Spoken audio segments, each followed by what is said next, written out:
जैसा कि फ़ाइज़ का बाप फ़ाइज़ को समझाता है और कहता है कि तुम्हें हरीम को वापस लेके आना होगा और हरीम की सारी बातें गौर से सुननी होगी और आपस में बैठ के सारे फ़ैसले करने होंगे।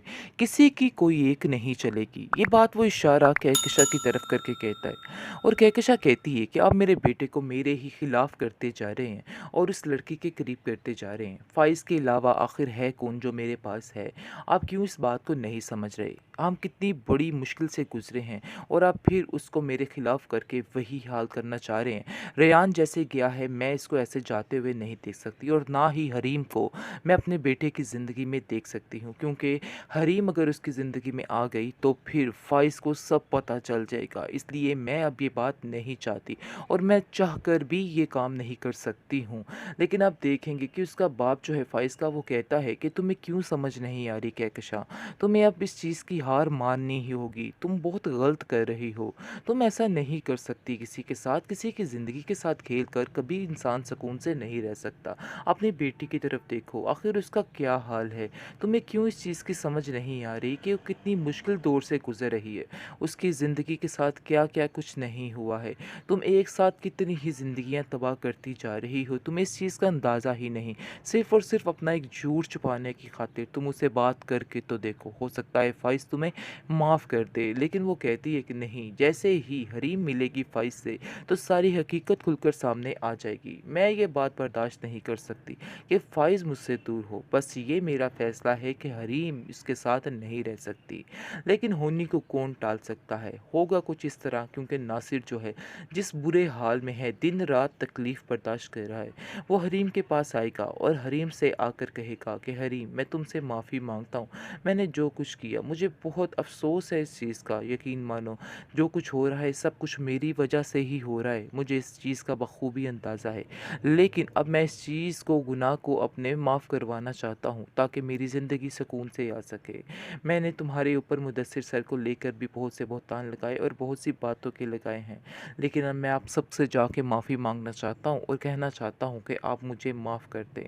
आगे से हरीम कहती है कि तुमने जो करना था, जिस वक्त पे जो करना था कर दिया, वो बदनामी तो वापस नहीं आ सकती। अब चाहे तुम जाकर फ़ाइज़ को सारी हकीकत बताओ तो या फिर किसी और को, इन सब बातों से मुझे अब कोई फ़र्क नहीं और ना ही कोई गर्ज़ है। इसलिए बेहतर यही है कि तुम यहाँ से चले जाओ, क्योंकि मैं नहीं चाहती मज़ीद तुम्हारे साथ कोई भी बहस करना। हाँ, जहाँ तक रही माफ़ी की बात, तो मैंने तुम्हें माफ़ कर दिया है, लेकिन ये बात नहीं है कि मैं तुम्हें मज़ीद यहाँ पे खड़ा होने दूँगी। तुम यहाँ से फ़ौरन चले जाओ और आइंदा कभी भी इस घर में दोबारा आने की कोशिश मत करना। मुझसे बुरा इस बात के लिए कोई भी नहीं होगा। हरीम भी बहुत गुस्से में आ जाती है। दूसरी तरफ फ़ाइज़ भी शदीद गुस्से में है फ़िलहाल। वो देख रहा है कि ये मुदस्सिर के साथ आना-जाना इसका बिल्कुल भी ठीक नहीं है और वो बस शक की निगाह से ही देख रहा है। उसकी मजबूरी को समझने की कोशिश नहीं कर रहा। सिर्फ़ और सिर्फ़ वही देख रहा है जो उसकी माँ उसको दिखा रही है और उसने जो कुछ किया है वो उसके दिल-ओ-दिमाग से निकल चुका है कि सारे इतने मुश्किल वक़्त में सिर्फ़ और सिर्फ़ हरीम ही थी जिसने मदद की है, इसके अलावा और कोई भी नहीं था। ये बात उसको समझ ही नहीं आ पा रही और वो अभी तक वही बातें लेकर बैठ गया है, यानी कि सेम सेम अपनी माँ की कॉपी निकला है। अब जाकर पता चल रहा है कि तरबियत किस तरह से असरअंदाज होती है। ऐसा ही हो रहा है इसके साथ।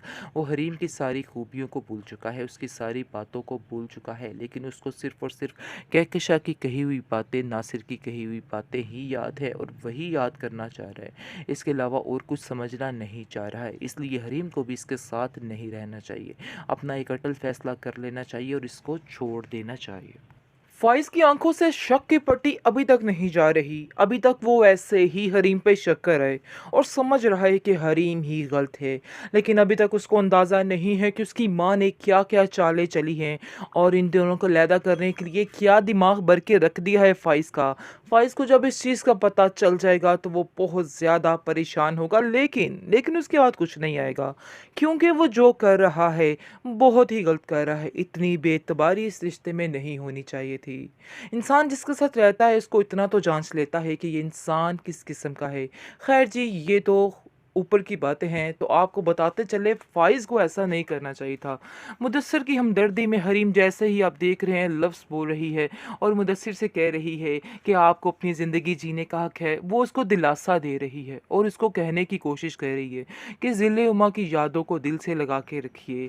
ज़िल-ए-उमा क्या कहते हैं चली गई है इस दुनिया से, लेकिन ये नहीं कि आप जीना छोड़ दें, आपको भी ज़िंदगी की तरफ बढ़ना है, अपनी माँ के लिए आगे बढ़ना है। वो उसको ये समझाने की कोशिश कर रही है और उसको कह रही है कि आप परेशान मत हो, मैं आप परेशानी में आपके साथ हूँ।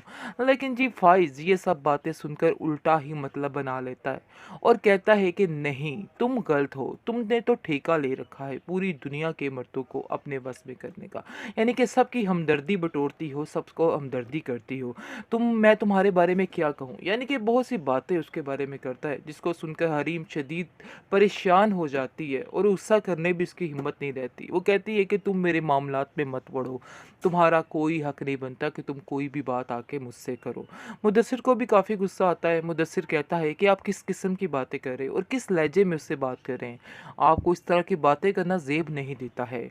आप नहीं जानते हैं कि क्या-क्या हुआ और क्या नहीं। लेकिन मैं आपको ये बताना चाहता हूँ, जब आप पर हकीकत खुलेगी, तो आपको इस चीज़ का अंदाज़ा हो जाएगा कि आपने क्या चीज़ खो दी है। आगे से आप देखेंगे कि फ़ाइज़ उसको कहेगा कि आपने तो पाली है, यानी कि आपने तो शुक्र किया है कि आपकी बीवी की डेथ हो गई और आपका रास्ता जो है वो साफ़ हो चुका है। जिसको सुनकर मुदस्सिर कहता है कि मैं तुम्हारे मुँह नहीं लगना चाहता। बेहतर यही है कि तुम मेरे दरमियान मत आओ और ना ही मैं आप लोगों से कोई बात करना चाहता हूँ। जिसको सुनकर हरीम कहती है, देखो फ़ाइज़ तुम्हारा नहीं बनता कि तुम मुदस्सिर सर के बारे में कुछ भी बात करो। इसलिए बेहतर यही है कि उनके बारे में कोई भी ऐसी बात ना की जाए। खैर अब देखेंगे कि जैसे ही घर पे आता है फ़ाइज़ तो देख के लाइबा बहुत हैरान होती है और बहुत रोती है और कहती है कि भाई आप नहीं जानते हैं कि कितनी मदद की है इस हरीम ने हमारी और आप बिला वजह इसको कसूरवार ठहरा रहे हैं और इसको गलत साबित कर रहे हैं। ऐसा कुछ भी नहीं है। इस बुरे वक्त में सिर्फ और सिर्फ हरीम भाभी के अलावा कोई भी हमारे काम नहीं आया है।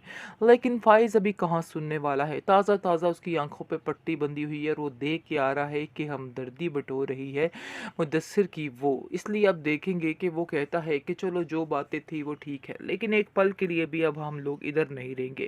खैर जितनी देर इन लोगों ने हमें यहाँ पे रखा, हम इनका शुक्रिया अदा करते हैं, लेकिन मज़ीद इन लोगों की तरफ हम नहीं रह सकते।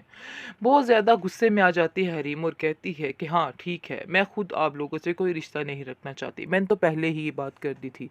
ऐसे होना भी ऐसा ही चाहिए। फ़ाइज़ लोगों के साथ तो बिल्कुल इसको रहना ही नहीं चाहिए। और दूसरी तरफ ज़िल्ले-ए-हुम्मा भी अल्लाह को जब प्यारी हो गई और वैसे भी अब इसको सीधा जाना चाहिए उधर और जाकर अपनी ज़िंदगी उधर ही बसानी चाहिए, क्योंकि मुदस्सिर की माँ की ख्वाहिश तो वैसे भी पूरी हो गई कि वो चली गई और उसके बाद दूसरे नंबर पे आप देखेंगे कि अब उसको ज़हन है कि जल्दी से बस वहाँ से हरीम की जान छूटे और हरीम इस घर में आ जाए, क्योंकि वो हरीम से बेहद प्यार करती है बिना किसी लालच के। लेकिन वो चाहती है कि मुदस्सिर की ज़िंदगी फिर से बात हो जाए, फिर से वो अपनी ज़िंदगियों में खुश रहे, बस और कुछ